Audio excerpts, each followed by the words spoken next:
I know how hard it can be when you're trying to achieve a goal or achieve anything in life really, and then it seems like things are just falling apart, or it seems like you're not really hitting your goal as quickly as you'd like to. I hear you, don't panic. You're probably thinking, if I push harder, if I work harder, if I persevere long enough, that it'll happen. Or maybe if I take another hour to research the topic, or if I attend another training, if I look for the right article, or if I find just the right research to get me just the answer I need, then all of a sudden I'll have this aha moment and it'll happen.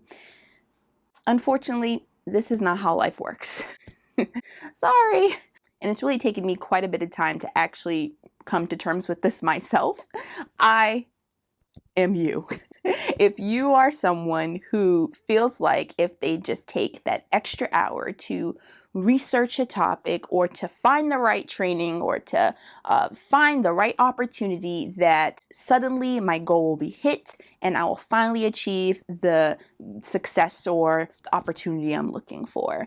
And I've come to find out that really that's just not how life works. Unfortunately, there is no magic key to success. There is no proper formula for working a certain number of hours harder or extra to achieve what it is that you're looking to do. And when I realized this, that really sucked. I was like, because if there's one thing I'm not afraid to do, is to work as hard as possible to get what I want. But that's not healthy. It's not healthy. When it comes to setting goals and setting realistic goals, perseverance is really just one part of the equation. Now, I'm not going to sit here and bore you with a breakdown of how to form a SMART goal. Many of us are already familiar with the acronym. If you're not, it's just a Google search or a YouTube search away. The quick breakdown is that goals typically need to be specific, they need to be measurable. Your goals need to be achievable, they need to be realistic, and they need to be timely. This video is focusing on how to tell if your goal is actually achievable/realistic. Now, whether or not your goal is actually realistic is subjective. It's going to be different for different people.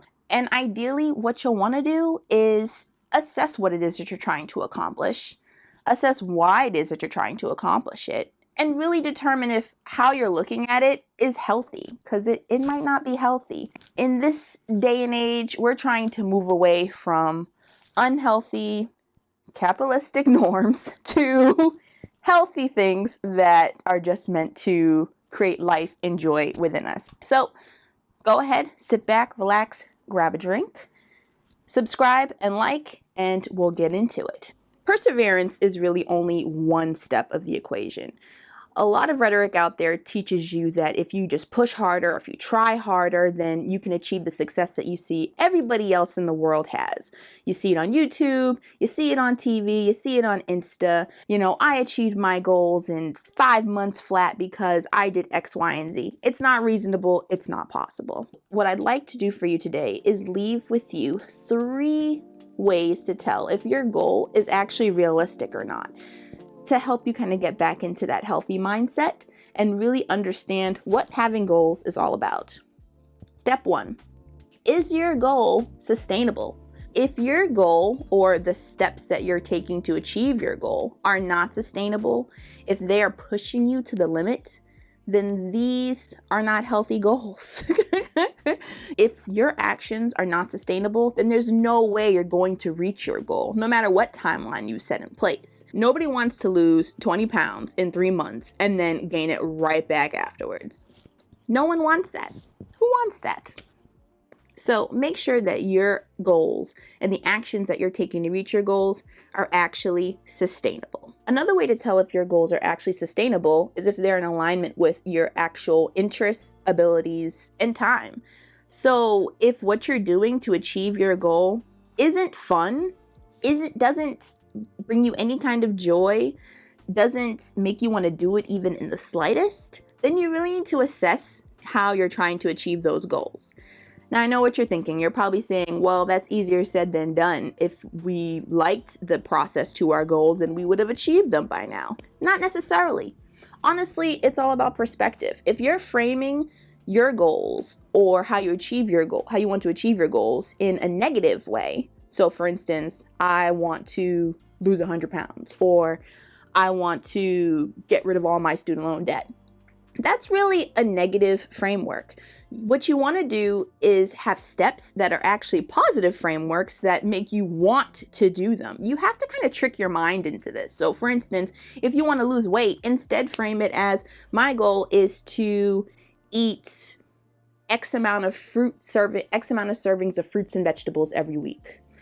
Or my goal is to spend more time with my family by going out on walks with them after work every week. These are positive things that you can look forward to that also help you achieve these goals.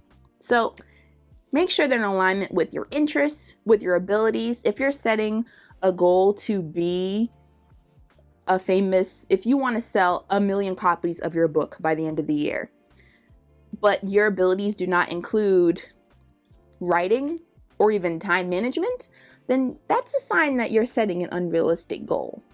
Also, time. If your goal is to start a YouTube channel and then you try to pump out 3 videos a week on top of a full-time job, that's not sustainable. Liz, I'm talking to you. That's not sustainable. The next step in making sure that you're not setting unrealistic goals for yourself is to remember that it is okay to adjust as needed as time goes on. So if you're trying to attack a goal or trying to take steps towards attacking that goal, but you're noticing that something's not working, or you're noticing that, maybe things are working, but not at the speed that you would like, that's fine. Just adjust. If you're noticing that maybe you can write 1 chapter of your short story in 6 months versus in the 2 months that you had planned, that's fine. That might mean that you have to extend your timeline for finishing your first book. So maybe you're not finishing your first book within a year. That's okay. Who says that you have to complete it within a year? Oftentimes, these restrictive timelines that we're placing on ourselves are just negative energy that we're giving ourselves unnecessarily from expectations that we're forcing on ourselves. No one's telling you have to write your first book within a year. Who's telling you this? If they're telling you this, you really need to have a conversation with them and say, why? Why? Or, for instance, if you're noticing that you're trying to lose weight, but for some reason you just don't have enough energy to exercise in the mornings, well, don't exercise in the mornings. Maybe exercise in the afternoons or in the evenings. Or, maybe go to sleep a little bit earlier so you can wake up earlier and feel more rested and have more energy to do it. Achieving your goals does not have to be done immediately. And it also does not have to be done in the most restrictive way possible. So again, don't be afraid to adjust. Now, the third step for making sure that your goals are realistic, and probably the most important step, is to focus on the progress. So many of our goals, they're set so arbitrarily. They're set based off of our own ridiculous expectations of ourselves, expectations put on us by society, by social media, by capitalism. We don't need it. Throw it out.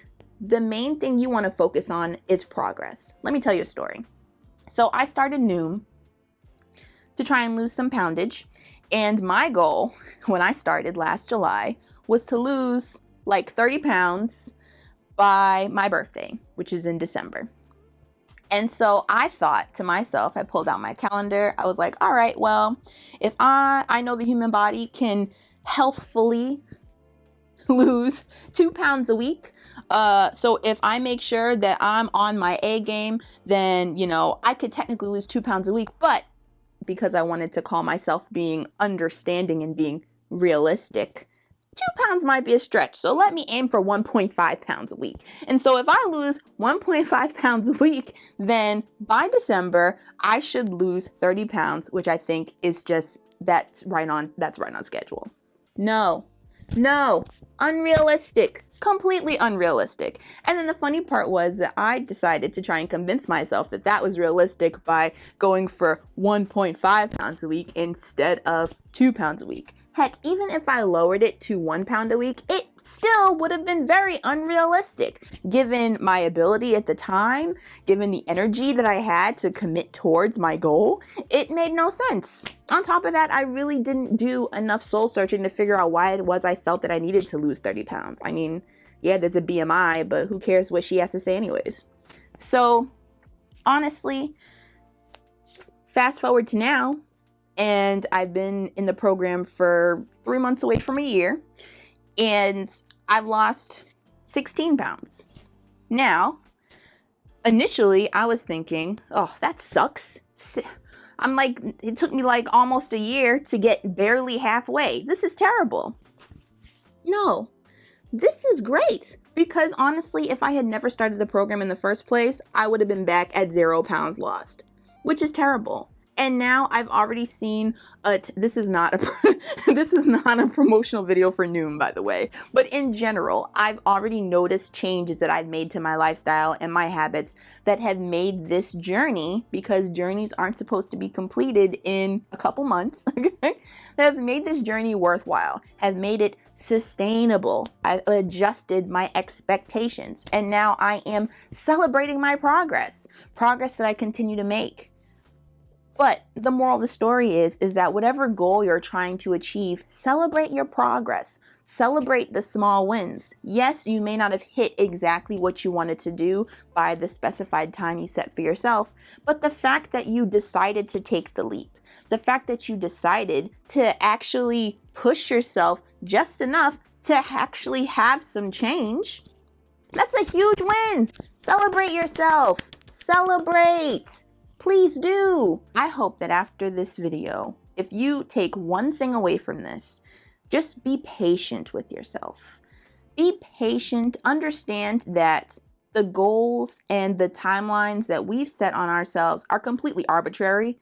Honestly, some of us need to go to therapy to figure out why we've set these things for ourselves in the first place. But be happy about the progress. Be happy about the small wins along the way.